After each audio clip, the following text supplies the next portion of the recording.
भारत भारत भूमि में अनेक वीर योद्धाओं ने इस भूमि के लिए अनेकों युद्धों का संघर्ष इतिहास में विद्यमान है।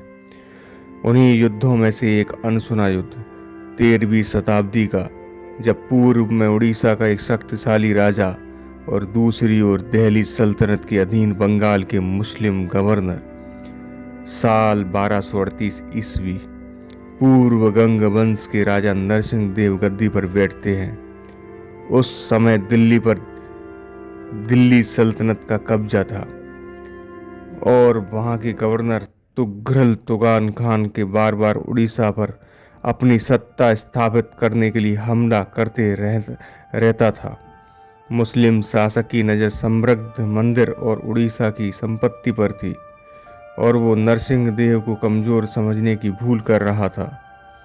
आखिरकार बार बार युद्ध से तंग आकर वीर नरसिंह देव अपनी सेना लेकर बंगाल की ओर कूच कर दी। उनकी सेना में हजारों पैदल सैनिक, सैकड़ों घुड़सवार और सबसे खतरनाक हाथियों की सेना थी। दुश्मनों को नाको चने चबाने के लिए काफ़ी थी और बंगाल की सेना में अफगानी घुड़सवार, तीरंदाज, तलवारबाज का वर्णन इतिहास में मिलता है।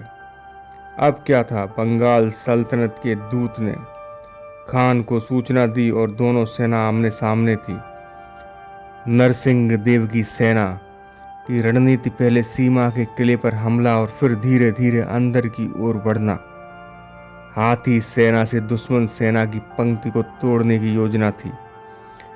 बंगाल सल्तनत की तेज घुड़सवार सेना ने हमला प्रारंभ किया तो उन्हें नरसिंह देव की भारी हाथियों से मुकाबला करना पड़ा, लेकिन हाथियों की ताकत के आगे दुश्मन सेना जान बचाकर इधर उधर भागने लगी। रणभूमि में भीषण युद्ध प्रारंभ हो गया।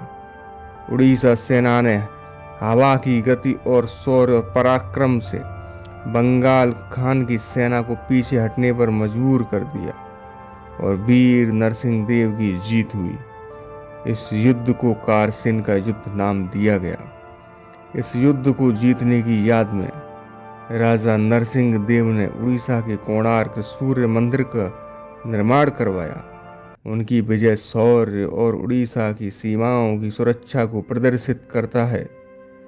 मित्रों, भारत एक भूमि का टुकड़ा नहीं, ये जीवित आत्मा है, क्योंकि यह मिट्टी अनेक और वीर योद्धाओं के खून से सिंचित है।